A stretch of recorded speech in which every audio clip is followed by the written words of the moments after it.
बड़ी खबर आपको बता रहे हैं, महाराष्ट्र में चुनाव की तारीखों का ऐलान हो चुका है। महाराष्ट्र में एक ही चरण में चुनाव किए जाएंगे। तो बड़ी खबर इस वक्त की आपको बता रहे हैं, मुख्य चुनाव आयुक्त राजीव कुमार ने तारीखों का ऐलान कर दिया है। महाराष्ट्र में 20 नवंबर को मतदान किए जाएंगे और 23 नवंबर को वोटों की गिनती होगी। तो इस वक्त की बड़ी खबर आपको बता रहे हैं, मुख्य चुनाव आयुक्त राजीव कुमार ने तारीखों का ऐलान कर दिया है। महाराष्ट्र विधानसभा चुनाव की तारीखों का ऐलान हो चुका है। 20 नवंबर को मतदान किए जाएंगे और 23 नवंबर को वोटों की गिनती होगी। और बड़ी बात यह है कि ये सिंगल फेज में इलेक्शन करवाए जाएंगे, यानी कि सिर्फ एक ही फेज में चुनाव के ये जो चरण है, एक ही चरण में चुनाव कराए जाएंगे। तो बड़ी खबर आपको इस वक्त की बता रहे हैं, मुख्य चुनाव आयुक्त राजीव कुमार ने ये ऐलान कर दिया है कि 20 नवंबर को महाराष्ट्र में चुनाव किए जाएंगे और 23 नवंबर को वोटों की गिनती होगी।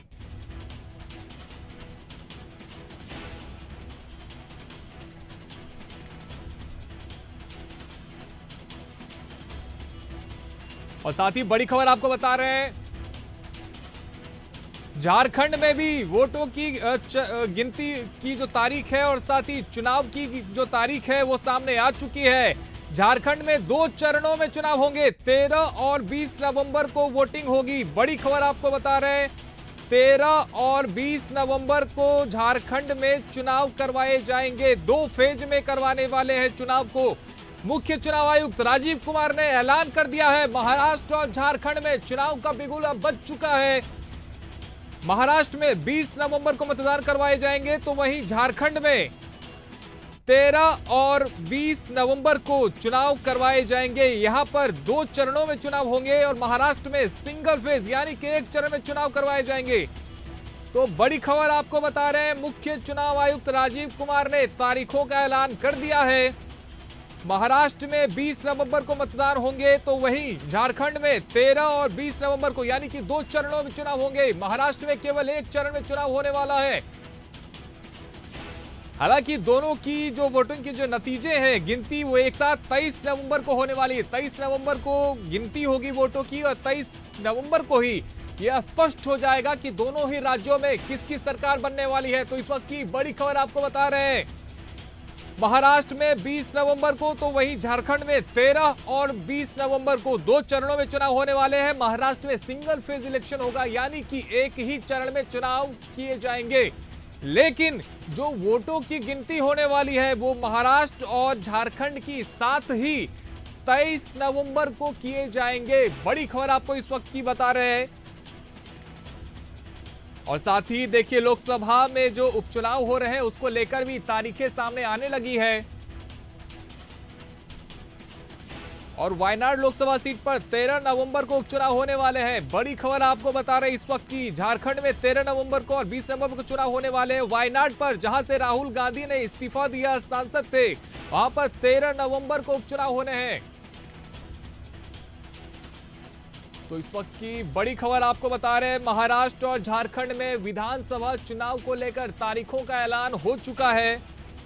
महाराष्ट्र में 20 नवंबर को मतदान होंगे, एक फेज में ये चुनाव किए जाएंगे, तो वहीं झारखंड में 2 चरणों में चुनाव किए जाएंगे, 13 और 20 नवंबर को। हालांकि वोटों की गिनती दोनों ही राज्यों की एक साथ 23 नवंबर को की जाएगी, यानी कि 23 नवंबर को यह स्पष्ट हो जाएगा कि झारखंड और महाराष्ट्र में किसकी सरकार बनने वाली है। बड़ी खबर आपको लगातार बता रहे हैं, मुख्य चुनाव आयुक्त राजीव कुमार ने वोटों की गिनती और साथ ही मतदान की तारीखों का भी ऐलान कर दिया है।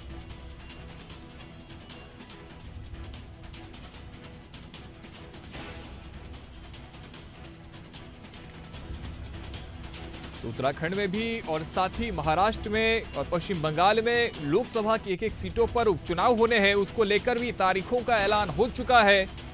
और साथ ही महाराष्ट्र और झारखंड में होने वाले विधानसभा चुनाव को लेकर भी राजीव कुमार ने तारीखों का ऐलान कर दिया है। बड़ी बात यह है कि महाराष्ट्र में एक ही चरण में चुनाव करवाए जाएंगे, जबकि झारखंड में 2 चरणों में चुनाव करवाए जाएंगे। तो इस वक्त की बड़ी खबर आपको बता रहे हैं, मुख्य चुनाव आयुक्त राजीव कुमार ने तारीखों को लेकर ऐलान कर दिया। और देखिए बड़ी खबर, वायनाड में 13 नवंबर को उपचुनाव होने हैं। राहुल गांधी के सीट छोड़ने के बाद यहां पे उपचुनाव हुए। राहुल गांधी ने 2 जगहों से, यानी कि रायबरेली के साथ ही उन्होंने वायनाड से भी चुनाव लड़ा था। दोनों ही जगहों पर राहुल गांधी की जीत हुई थी और जिस प्रकार से उन्होंने रायबरेली की सीट को सुरक्षित रखा और उन्होंने वायनाड से इस्तीफा दे दिया था, इसके बाद अब वायनाड में उपचुनाव होने हैं, उसको लेकर भी तारीखों का ऐलान हो चुका है। तो वायनाड लोकसभा सीट पर चुनाव की तारीखों का ऐलान हो चुका है। 13 नवंबर को वायनाड में चुनाव होंगे और उसके बाद विधानसभा के चुनाव भी होने हैं। 13 नवंबर को वायनाड पे लोकसभा के उपचुनाव होंगे और उसके बाद महाराष्ट्र में 20 नवंबर को मतदान होंगे। तो वही झारखंड की बात करें तो 13 और 20 नवंबर को 2 चरणों में चुनाव होने वाले हैं। हालांकि झारखंड, महाराष्ट्र और उपचुनाव के जो नतीजे हैं वो सभी एक साथ 23 नवंबर को होंगे, यानी कि 23 नवंबर को यह स्पष्ट हो जाएगा कि किसकी सरकार बनने वाली है दोनों ही राज्यों में। तो इस वक्त की बड़ी खबर आपको बता रहे हैं। देखिए महाराष्ट्र में 288 सीटें हैं तो वहीं झारखंड में 81 सीटें हैं, साथ ही उपचुनाव भी होने हैं और इन सब को लेकर लगातार हम आपको अपडेट दे रहे हैं। तो बड़ी खबर इस वक्त की आपको बता रहे हैं, मुख्य चुनाव आयुक्त राजीव कुमार ने तारीखों का ऐलान कर दिया है। झारखंड में 2 चरणों में चुनाव होने वाले हैं, 13 और 20 नवंबर को। साथ ही महाराष्ट्र में एक ही चरण में चुनाव होंगे 20 नवंबर को। साथ ही जो मतदान की तारीख है वो भी सामने आ चुकी है। महाराष्ट्र और झारखंड के साथ ही उपचुनाव की जो वोटों की जो गिनती होगी वो 23 नवंबर को होने वाली है, यानी कि मतगणना को लेकर भी तारीख सामने आ गई है और साथ ही तारीखों का ऐलान भी हो चुका है।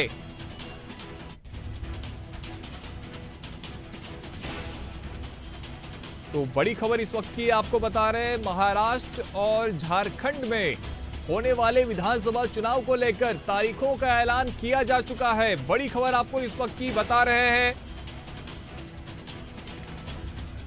झारखंड में जहां 2 चरणों में चुनाव होंगे 13 और 20 नवंबर को, तो वही महाराष्ट्र में 20 नवंबर को मतदान होने वाले हैं। हालांकि वोटों की गिनती यानी कि मतगणना दोनों ही राज्यों की एक साथ 23 नवंबर को होने वाली है। तो देखिए महाराष्ट्र की 288 और साथ ही झारखंड की 81 सीटों पर विधानसभा के चुनाव होने वाले हैं। इसको लेकर मुख्य चुनाव आयुक्त राजीव कुमार ने ऐलान कर दिया है।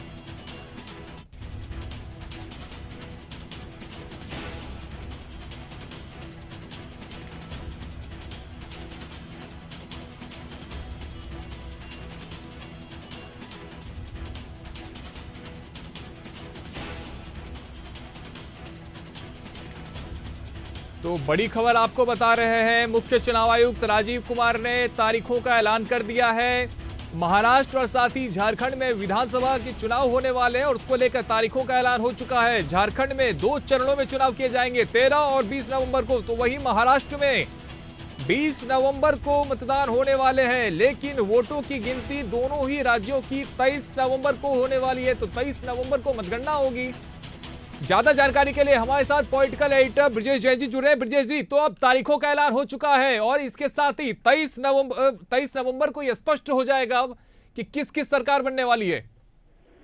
बिल्कुल, देखिए दोनों राज्यों में तारीखों का ऐलान कर दिया है रोहित। और लगातार हम जैसा बात कर रहे थे कि देखिए महाराष्ट्र में एक ही चरण में चुनाव होंगे, पूरी 288 सीटों के लिए एक चरण में चुनाव होंगे। और अगर झारखंड की बात करें तो 2 चरणों में चुनाव होंगे। उपचुनाव भी होने हैं, 13 राज्यों की 48 सीटों पर उपचुनाव होने हैं। और झारखंड में 13 नवंबर को जब पहले चरण के चुनाव होंगे, उसके साथ ही उपचुनाव की तमाम सीटों पर, अधिकतर सीटों पर भी चुनाव होने हैं। यानी कि जो 48 सीटें हैं प्लस अगर झारखंड की बात करें 81 सीटें हैं, इन तमाम सीटों पर 13 नवंबर को चुनाव होंगे। लेकिन दूसरे चरण की बात करें तो झारखंड की लगभग आधी सीटों पर और महाराष्ट्र की पूरी सीटों पर 20 नवंबर को चुनाव होंगे। और सारे रिजल्ट जो है उपचुनाव की बात करें या दोनों स्टेट के चुनाव की बात करें वो 23 नवंबर को आएंगे। खास बात रोहित यहाँ ये है कि बहुत कम वक्त मिला है, क्योंकि प्रचार के लिए नेताओं को अधिकृत तौर पर सिर्फ 18 दिन का वक्त इसलिए भी मिलेगा क्योंकि अभी 20 अक्टूबर से लगभग 5 दिन बाद 20 अक्टूबर से नॉमिनेशन शुरू होंगे, 30 अक्टूबर तक नॉमिनेशन होंगे, 9-10 दिन का समय मिलेगा और इसके बाद 1 नवंबर को स्क्रूटनी होगी और 2 नवंबर को नाम वापसी की अंतिम डेट के बाद 3 नवंबर से जब प्रचार शुरू होगा तो 3 नवंबर से लेकर 20 नवंबर तक लगभग जो है 17-18 दिन का अधिकृत रूप से प्रचार करने का वक्त मिलेगा। बहुत कम वक्त है और इसीलिए हम लगातार बात भी कर रहे थे रोहित कि बीजेपी अपनी प्री प्लानिंग में थी, लगातार एक्टिविटी में थी, मूवमेंट्स बहुत ज़्यादा थे नेताओं के और इसका फायदा बीजेपी को ज़रूर मिलता हुआ नजर आएगा। अब ब्रिजेश जी देखिए, और चूंकि झारखंड में भी विधानसभा के चुनाव होने वाले हैं, कई जो राजनीतिक पार्टियां हैं उन्होंने कहीं ना कहीं इलेक्शन कमीशन से ये कहा था कि 16 नवंबर के बाद में आप चुनाव करवाएं, क्योंकि बिहार में छठ पूजा है और कई जो वोटर्स हैं वो बिहार भी चले जाते हैं। तो ऐसे में लेकिन जो चुनाव की जो तारीख रखी गई है वो 13 तारीख और साथ ही 20 तारीख रखी गई है। बिल्कुल, देखिए फेस्टिवल के पहले की तारीख रखी गई है, छठ पूजा के पहले। हालांकि त्योहारी सीजन है, दीपावली के बाद की तारीख है, लेकिन चुनाव कराए जाना भी ज़रूरी था और जैसा कि उपचुनाव की तारीखों का ऐलान और तारीखों का तमाम चुनाव की तारीखों का ऐलान करते हुए चुनाव आयोग ने ये भी कहा कि चूंकि विधानसभा की म्याद पूरी हो रही है, विधानसभा भंग हो रही है और इसके पहले पूरी प्रक्रिया करना लाजमी है। और हम बात भी कर रहे थे रोहित के नए साल के पहले जो है वो चुनाव कराए जाएंगे और ये भी हुआ इसी महीने में, यानी नवंबर के एंड तक जो है नई सरकारों का गठन हो जाएगा। त्योहारी सीजन है लेकिन उम्मीद है कि मतदाता जो है बढ़ चढ़ कर वो इस मतदान में जो है वो हिस्सा लेंगे। ब्रिजेश जी, तारीखों का ऐलान तो हो ही चुका है, लेकिन साथ ही चुनाव आयोग ने एक और चीजों का उन्होंने ऐलान किया है। उन्होंने कहा है कि जो वोटर्स लाइन में लगते हैं वो देर तक लाइन में लगे रहते हैं, क्योंकि लाइन जो है वो कई बार बहुत लंबी पंक्ति होती है। तो ऐसे में इस बार उनके बीच में, चूंकि वो जब लाइन में लगे होंगे तो उस लाइन के बीच में कई जगहों पे कुर्सी भी रखी हुई मिलेगी ताकि उनको राहत मिल सके। बिल्कुल, देखिए कई नए नवाचार किए हैं। 1,85,00,000 नए मतदाता फर्स्ट टाइम वोट करेंगे, तो ये बहुत बड़ा आंकड़ा है, बहुत बड़ी संख्या है। और ऐसे में तमाम व्यवस्थाओं की अगर बात करें तो पॉलिटिकल करस्पॉन्डेंट प्रखर हमारे साथ मौजूद हैं, इनसे भी बात करते हैं। प्रखर, पहली बात करेंगे सुविधाओं को लेकर और दूसरी उपचुनाव को लेकर। कई राज्यों में सत्ता का आगे का जो रूपरेखा है वो जमेगी इस उपचुनाव के बाद। देखिए, बिल्कुल पहले जो आपने सवाल किया कि सुविधाओं को लेकर, देखिए लगातार अगर बात की जाए तो चुनाव आयोग, हमने पिछले चुनावों में देखा, इसी दरमियान नवंबर के दरमियान जब पिछले साल चुनाव हुए थे मध्य प्रदेश में, छत्तीसगढ़ में, राजस्थान में, उस दौरान भी देखा कि चुनाव आयोग की अलग कवायद देखने को मिली, चाहे पानी की टंकी हो या फिर तमाम चीज़ें हो। वो तमाम चीज़ें हमने पिछले जो चुनाव हुआ विधानसभा के उस समय भी देखा था और इस बार भी, क्योंकि 2% उस समय हमें देखा था मध्य प्रदेश जैसे बड़े राज्य में वोटर टर्नआउट बढ़ा था, लेकिन लोकसभा में गिर गया था। तो कहीं ना कहीं अब वो वोटर टर्नआउट फिर से बढ़े, इसीलिए इस बार और सुविधाओं को बढ़ाया गया है। अब दूसरी तरफ चलते हैं, आपने उपचुनाव की बात की। उपचुनाव को लेकर देखिए खासी कवायद देखने को मिल रही थी। लगातार बीजेपी हो, कांग्रेस हो, दोनों में ही लगातार हमने देखा कि तमाम जो नेता हैं, खासतौर पर स्थानीय स्तर में, चाहे वो यूपी की 10 सीटें हो, चाहे वो मध्य प्रदेश की 2 सीटें हो या वायनाड के लोकसभा की उपचुनाव की 1 सीट हो, लगातार एक्टिविटी हमें दोनों तरफ से देखने को मिल रही थी। देखिए कहीं ना कहीं अंदेशा दोनों पार्टियों को भी हो गया था कि चुनाव का ऐलान बहुत नजदीक है, क्योंकि ये लगातार कहा जा रहा था कि दीपावली के पहले उपचुनाव होगा। इसलिए देखिए, चाहे हम बात करें कांग्रेस की, जहां पर ऑब्जर्वर समितियां नियुक्त कर दी गई थी, बीजेपी की बात करें तो बीजेपी ने तो अपने प्रदेश स्तर पर जो प्रदेश चुनाव समिति की बैठकें हैं वो तक करके पैनल दिल्ली पहुंचा दिए थे। तो सियासी फायदा बीजेपी को मिला है। देखिए टिकट बंटवारे की बात करें तो उत्तर प्रदेश में 6 सीटों पर पहले ही समाजवादी पार्टी टिकटों का ऐलान कर चुकी थी रोहित, लेकिन बाकी सीटों पर बीजेपी की पूरी तैयारी थी लगभग। और बीजेपी इसीलिए कहते हैं कि एक्टिव मोड में, चुनावी मोड में रहती है, क्योंकि उनके नेता भी लगातार मैदान में मौजूद थे और टिकटों को लेकर भी लगातार मंथन चिंतन बीजेपी में चल रहा था। बिल्कुल ब्रिजेश जी, हम वापस आपके पास में लौटेंगे। तो बड़ी खबर आपको बता रहे, तारीखों का ऐलान हो चुका है। मुख्य चुनाव आयुक्त राजीव कुमार ने तारीखों का ऐलान कर दिया है। झारखंड के साथ ही महाराष्ट्र में चुनाव होने हैं। बड़ी खबर आपको बता रहे, तारीखों का ऐलान हो चुका है। महाराष्ट्र में सिंगल फेज में इलेक्शन कराया जाएगा, लेकिन झारखंड में 2 चरणों में चुनाव करवाए जाएंगे। महाराष्ट्र की अगर बात करें तो 20 नवंबर को मतदान हो रहा है, झारखंड में 13 और 20 नवंबर को, यानी कि 2 चरणों में चुनाव होंगे और मतगणना की तारीख 23 नवंबर है। हमारे साथ ज्यादा जानकारी के लिए वरिष्ठ पत्रकार राजीव सिंह जी जुड़ गए हैं। राजीव जी, स्वागत है आपका। देखिए, झारखंड और साथ ही महाराष्ट्र में विधानसभा चुनाव की तारीख होनी है, इसको लेकर हम लगातार आपको अपडेट दे रहे हैं। बड़ी खबर इस वक्त की बता रहे हैं, महाराष्ट्र और झारखंड में विधानसभा चुनाव को लेकर तारीखों का ऐलान किया जा चुका है। महाराष्ट्र की 288 और झारखंड की 81 सीटों पर विधानसभा के चुनाव होने हैं। महाराष्ट्र में 20 नवंबर को मतदान होंगे, तो वहीं झारखंड में 2 चरणों में यानी कि 13 और 20 नवंबर को चुनाव करवाए जाएंगे। लेकिन मतगणना की तारीख दोनों ही राज्यों की एक साथ चुनाव के नतीजे सामने आएंगे। 23 नवंबर को गिनती होगी, मतगणना होगी। तो बड़ी जानकारी आपको इस वक्त की दे रहे हैं। महाराष्ट्र में एक ही फेज में इलेक्शन करवाया जाएगा, तो वहीं झारखंड में 2 चरणों में चुनाव करवाए जाएंगे। चुनाव की तारीखों का ऐलान किया जा चुका है। महाराष्ट्र में 20 नवंबर को मतदान किए जाएंगे, तो वहीं झारखंड में 13 और 20 नवंबर को मतदान करवाए जाएंगे।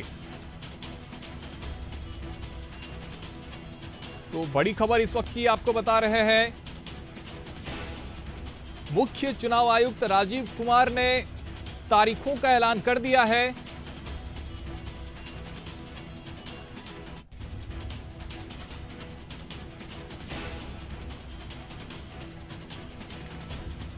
तो देखिए, महाराष्ट्र में एक चरण में चुनाव होंगे यानी कि सिंगल फेज इलेक्शन, लेकिन झारखंड में 2 चरणों में चुनाव होने वाले हैं। 13 और 20 नवंबर को वोटों की गिनती 23 नवंबर को होने वाली है। साथ ही उपचुनाव को लेकर भी तारीखों का ऐलान किया जा चुका है। वायनाड लोकसभा सीट पर 13 नवंबर को चुनाव होने वाले हैं, जहां से राहुल गांधी ने इस्तीफा दिया है। तो यूपी में 13 नवंबर को उपचुनाव होंगे। उत्तर प्रदेश में भी 10 विधानसभा सीटों पर उपचुनाव होने हैं। हालांकि अभी यूपी के मिल्कीपुर चुनाव को लेकर ऐलान नहीं किया गया है। जल्द जानकारी के लिए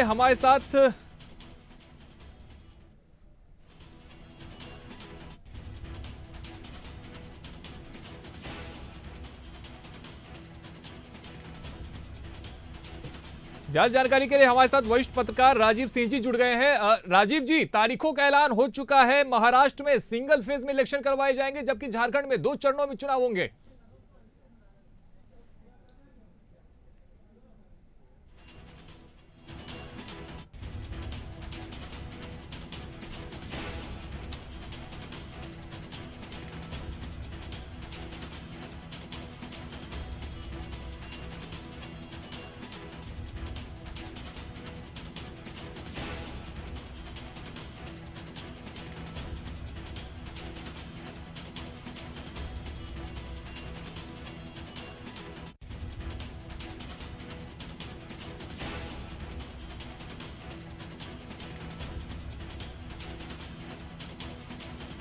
तो ज्यादा जानकारी के लिए हमारे साथ वरिष्ठ पत्रकार राजीव सिंह जी जुड़ गए हैं। राजीव जी, तारीखों का ऐलान हो चुका है और साथ ही अब महाराष्ट्र में सिंगल फेज इलेक्शन होगा और झारखंड में 2 चरणों में चुनाव होने वाले हैं। हाँ रोहित जी, मैं देख रहा हूँ अभी इलेक्शन कमीशन का भी प्रेस कॉन्फ्रेंस हुआ, उसको मैंने देखा और लोगों ने 2 चरणों में झारखंड का महाराष्ट्र के साथ थी। और सबसे बड़ी चीज मैं बताऊं कि झारखंड का जो इसका टेन्यूअर था लगभग 5-6 जनवरी को खत्म हो रहा था 2025, बट ये लगभग 1.5 महीना पहले ही झारखंड में चुनाव करवाया जा रहा है। अब इसमें पार्टियों को बहुत कम समय मिलेगा, जो मैं देख रहा हूँ कि लगभग 1 महीने से भी आज 1 दिन कम ही, क्योंकि आज 14 तारीख हो गया। तो सरकार ने, इलेक्शन कमीशन ने 1 महीने में और 2 ही फेज में यहाँ पर इलेक्शन करवाने का विचार किया है। अब इसमें दोनों पार्टियों के लिए बड़ी चैलेंजिंग ये रहेगा, क्योंकि अभी मोस्टली भी हर जगह जो टिकट की बंटवारा हुई है उसमें अभी जो भी है अभी पर्दे के पीछे ही है, अभी पब्लिक में ये चीज अनाउंस नहीं हुआ है। अब आप देखें कि जब ये पब्लिक में अनाउंस होगा तो हर पार्टी से कितने नेता किस दल में जाते हैं, ये भी एक बड़ा देखने वाला रोमांचक चीज दिखेगा। तो राजीव जी, और झारखंड को लेकर भी बहुत रोचक चीजें सामने आ रही है। वहां पे बीजेपी इस बार गठबंधन में चुनाव लड़ने वाली है, तो वहीं जो माओवादी हैं वो भी अब कहीं ना कहीं जुड़ते नजर आ रहे हैं इंडिया गठबंधन के साथ में। नहीं, ये तो देखिए, ये पहले भी लड़े थे गठबंधन के साथ। लास्ट बार इन लोगों ने आजसू के साथ गठबंधन नहीं किया था, जिसमें कि कुछ आजसू की डिमांड कुछ ज्यादा सीटों की थी, ये लोग कुछ जिसका नुकसान भी हुआ था, देना चाह रही थी। जी, हाँ, इसका नुकसान भी हुआ था बीजेपी को। एकदम एकदम उसमें नुकसान हुआ, जिस कारण कि इनको बैकफुट पर जाना पड़ा। इस बार ये लोग इस बार एक चीज और मैं आपको बताऊं, इस बार लोजपा भी अपना ताल ठोक रहा है कि मुझे भी सीट चाहिए। अभी तक ये भी कंफर्म नहीं है कि लोजपा को किस जगह से सीट दी जाएगी और कितनी सीट दी जाएगी। माननीय चिराग पासवान आकर यहाँ पर बोल गए हैं कि लोजपा के भी हमारे कैंडिडेट यहाँ पर होंगे, लेकिन अभी तक बीजेपी या जदयू, ये दोनों पार्टियों से अभी तक इस चीज का खुलासा नहीं हो पाया है कि लोजपा को सीट मिलेगी कि नहीं मिलेगी और कितनी सीट मिलेगी। तो ये सब चीज अभी राजीव जी देखिए, बिहार के अंदर में तो लोजपा का वर्चस्व है और वहां पे दलित आज भी खुल के समर्थन करते हैं। हमने देखा था कि किस प्रकार से विधानसभा में नीतीश को भी काफी नुकसान झेलना पड़ा था क्योंकि एनडीए के साथ में चिराग पासवान नहीं थे। तो क्या झारखंड में भी लोजपा का वोट बैंक है?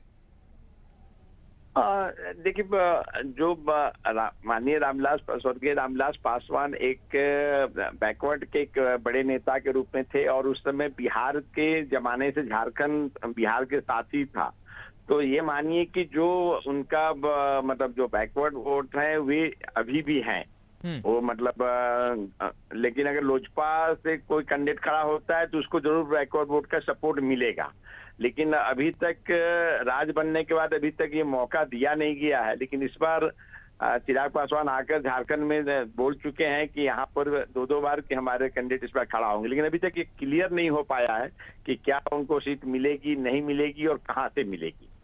लेकिन राजीव जी, चंपई सोरेन का बीजेपी में आना कितना फायदेमंद होगा बीजेपी के लिए, और खासकर जो आदिवासी वर्ग के वोटर्स हैं वो कितने आकर्षित होंगे बीजेपी की तरफ?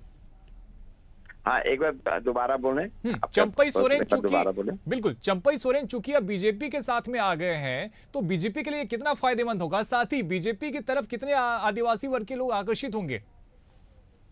देखिए, चंपई सोरेन हो या ये कोल्हान क्षेत्र से आते हैं और माननीय लेविन हेम्ब्रम जो है संथाल, और माननीय शिबू सोरेन की जो बहू है सीता सोरेन, ये भी संथाल एरिया से आते हैं, तो दुमकाम का एरिया, और चंपई सोरेन टाटा और चाईबासा एरिया से।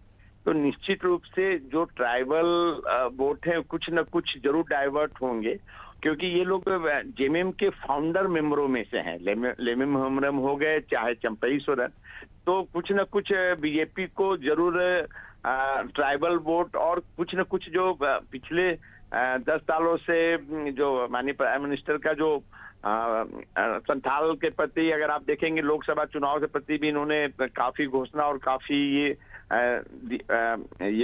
क्या नाम है इसमें जो इनको ये बढ़ाया था आदिवासियों के लिए काफी उन्होंने घोषणाएं की थी। ये सब का मिलेगा और आने वाले समय में हमें लगता है कि संथाल वोट कुछ न कुछ आपको ट्राइबल वोट काफी यहाँ पर इम्प्रूवमेंट होंगे इस बार पिछली बार का पीछे।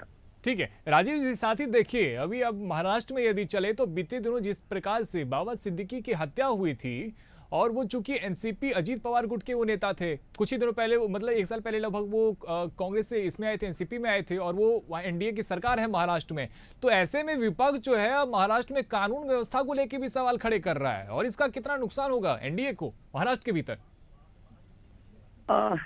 देखिए, महाराष्ट्र को तो मैं उस बारे में बहुत स्पष्ट नहीं बताऊं क्योंकि मेरा क्षेत्र थोड़ा सा झारखंड बिहार है, लेकिन मैं आपको झारखंड के बारे में ये बता सकता हूं कि जो ये बीजेपी जो अभी जो बड़े बड़े ट्राइबल नेता को जो अपनी पार्टी में ले आए, या आपके किसी भी राज्यों में देखेंगे जो दूसरी पार्टी के बड़े नेता हैं, तो निश्चित है उसके आने से उस पार्टी का एक मनोबल गिरता है, और कहीं पर भी मनोबल गिरने से उसका असर राजनीति बहुत असर आता है, उस पार्टी पर असर आता है कि हमारा इतना बड़ा नेता चला गया, और जो वहाँ के कार्यकर्ता हैं उन पर भी ये असर आता है कि साहब इतने बड़े नेता जो हमारे साथ 40 साल से जुड़े हुए थे दूसरी पार्टी में चले गए, तो क्या रीजन है चले गए। तो ये थोड़ा सा बीजेपी जो इस चीज को भी हिमंता बिश्व शर्मा और साथ ही शिवराज सिंह चौहान को बीजेपी ने प्रभारी बनाया झारखंड के भीतर में, और ये दोनों ही बीजेपी के कद्दावर नेता हैं। और बीते दिनों हमने देखा था किस प्रकार से शिवराज सिंह चौहान कहते हैं कि यदि बीजेपी की सरकार बनती है झारखंड के भीतर में तो वहां पर भी एनआरसी लागू किया जाएगा। हाँ, ये दोनों ही सुलझे हुए और आज के डेट में बीजेपी के मतलब शीर्ष नेताओं में है, और इसीलिए बहुत सोच समझकर बीजेपी ने इन दोनों लोगों को झारखंड की कमान दी है कि ये बहुत ही मतलब राजनीति में जो कहा जाए पूर्ण रूप से ये है, ये जो है इस चीज को ये साधने में लगे हुए हैं कि किसी तरह से ट्राइबल जो वोट हैं और जो आदिवासी वर्ग के, उनको किस तरह से हम मतलब डाइवर्ट कर सकें। और सेकेंड थिंग है कि किस तरह से हिंदुत्व वोट को हम बीजेपी में लाने का प्रयास करें। तो ये उसमें ही एक उसका ही एक ये है कि इसको भी अच्छी लोग लागू करने के इसमें लगे हुए हैं, जिसकी घोषणा भी कर चुके हैं। एक नया इन लोगों ने जो यहाँ पर मैया योजना था उसके पैरेलल में लोगों ने गोगो दीदी योजना चालू किया, जिसमें भी समकक्ष उतने ही पैसे का लगभग 2000 रुपए का इन लोगों ने भी घोषणा किया है। तो यहाँ पर बड़ा सहमाप का भी खेल चल रहा है विगत 5-6 महीना में जो हम लोग देख रहे हैं राजनीति में। अब इसका वोट में कितना असर आएगा ये तो आने वाले महीना में पता चल जाएगा। जी राजीव जी, जिस प्रकार से हेमंत सोरेन जेल गए थे, उन पे भ्रष्टाचार का आरोप लगा था, फिर वो हालांकि मुख्यमंत्री वापस से बन गए, तो ये उनके ऊपर जो भ्रष्टाचार का आरोप लगा था ये किसके पक्ष में जाने वाला है? क्या सिंपैथी वोट मिलने वाला है हेमंत सोरेन को, या फिर बीजेपी के पक्ष में मतदाता जाएंगे क्योंकि हेमंत सोरेन के ऊपर में भ्रष्टाचार का आरोप लगा? देखिए, ये रोहित जी मैं बताऊं कि इसमें 2 तरह की बातें आ रही हैं। एक तो जो मैं जनता से मिला और जो ट्राइबल जनता से और जो आम जनता जो है जो बाहरी राज्यों से आके यहाँ बसते हैं, यहाँ 2 तरह का मत आ रहे हैं। इसमें जो ट्राइबल जनता है उनका कहना है कि हमारे नेता को जेल भेज दिया गया इसलिए हम उनके साथ हैं। बट जो पॉपुलेशन यहाँ पर ज्यादा जो बाहरी स्टेट से, क्योंकि 26% ही ट्राइबल ये हैं, तो उनका क्या नाम है कि नहीं साहब आप जब गलत किए हैं तभी इनको जेल भेजा गया। क्योंकि अभी बड़ा कल भी परसों एक हमारे यहाँ भी छापा एक मंत्री पर पड़ा है, मिथिलेश ठाकुर पर, तो उसमें हेमंत विश्वकर्मा ने कहा कि कोई गांधी नहीं है जिनके यहाँ हमारी ईडी और सेंट्रल एजेंसियां की जो छापा पड़ रही है। तो ये एक जनता के बीच में ये मैसेज जरूर जा रहा है कि साहब कुछ न कुछ गड़बड़ी है तभी तो छापा पड़ रहा है। तो इसलिए ये कहना कि नहीं सिंपैथी वोट टोटल मिल जाएगा, हेमंत सोरेन को यह कहना दिक्कत है। वोट बटेगा, हाँ कुछ जो आदिवासी वोट ट्राइबल वोट है वे उनको सिंपैथी वोट में जरूर मिल सकता है, लेकिन बहुत ज्यादा लाभ होगा ये मुझे नहीं दिख रहा है। बहुत शुक्रिया राजीव जी आपका हमारे साथ में जुड़ने के लिए। तो देखिए बड़ी खबर आपको बता रहे हैं, महाराष्ट्र और साथ ही झारखंड में चुनावी तारीखों का ऐलान हो चुका है। महाराष्ट्र में एक फेज में इलेक्शन करवाए जाएंगे, चुनाव करवाए जाएंगे, तो वही झारखंड में 2 चरणों में चुनाव करवाए जाएंगे। 13 और 20 नवंबर को झारखंड में चुनाव होना है, 20 नवंबर को महाराष्ट्र में चुनाव होना है, 23 नवंबर को वोटों की गिनती होगी, यानी कि मतगणना होने वाली है। हमारे साथ में वरिष्ठ पत्रकार अवधेश भार्गव जी जुड़ गए। अवधेश जी स्वागत है आपका। देखिए इलेक्शन कमीशन ने यह साफ कर दिया है कि अब चुनाव जो है वो महाराष्ट्र में 1 चरण में होने वाले हैं और झारखंड में 2 चरणों में होने वाले हैं। साथ ही इलेक्शन कमीशन ने भर के तारीफ की है कि जिस प्रकार से रिकॉर्ड मतदान हुए हैं जम्मू कश्मीर में, 0 वायलेंस वहां पे देखने को मिली है, तो इसलिए वो कॉन्फिडेंट है कि झारखंड में केवल 2 चरणों में ही चुनाव वहां पे करवा लिए जाएंगे। हालांकि माना यह जाता है कि वहां पे नक्सल प्रभावित भी कुछ इलाके हैं, लेकिन बावजूद इसके सिर्फ 2 चरणों में झारखंड के भीतर चुनाव और महाराष्ट्र में 1 चरणों में चुनाव। कैसे देखते हैं इसको? नहीं, ये चुनाव की डेट अगर इलेक्शन कमीशन ने आज जो डिक्लेयर की है ये बहुत अच्छी बात है। और झारखंड में नक्सलाइट प्रॉब्लम थी कभी, अब उतनी नहीं है। अब नक्सलाइट प्रॉब्लम वो नहीं रही। दूसरी बात, कानून व्यवस्था केंद्र सरकार क्योंकि इलेक्शन कमीशन करा रहा है तो कानून व्यवस्था भी उत्तम रहेगी।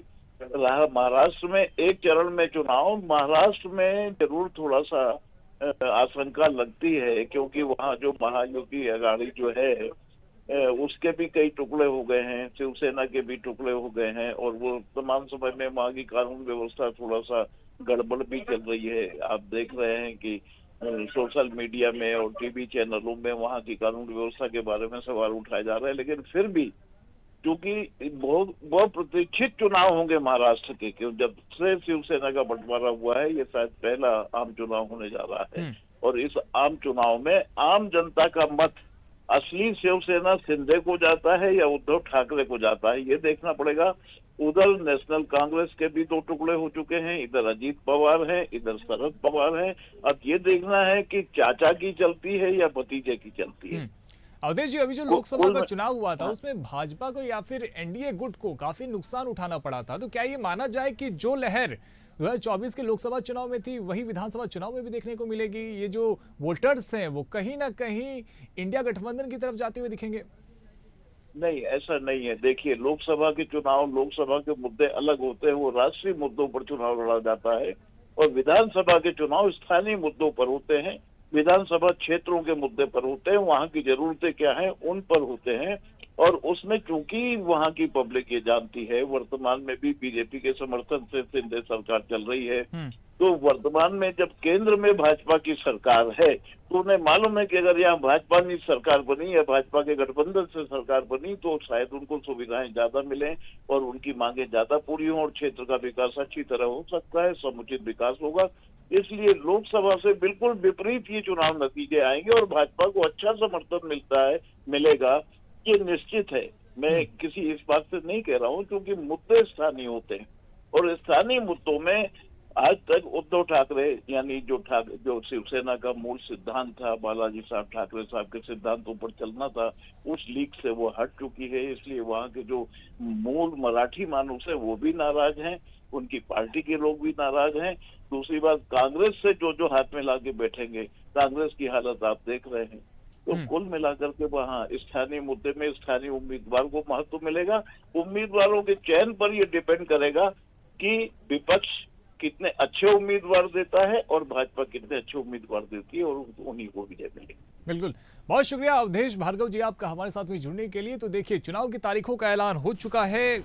महाराष्ट्र के भीतर 20 नवंबर को मतदान किए जाएंगे, एक चरण में ये चुनाव होगा। तो वहीं झारखंड में 2 चरणों में चुनाव होंगे, 13 और 20 नवंबर को, जबकि मतगणना की तारीख 23 नवंबर है। यानी कि 23 नवंबर को यह स्पष्ट हो जाएगा कि महाराष्ट्र और झारखंड में किसकी सरकार बन रही है।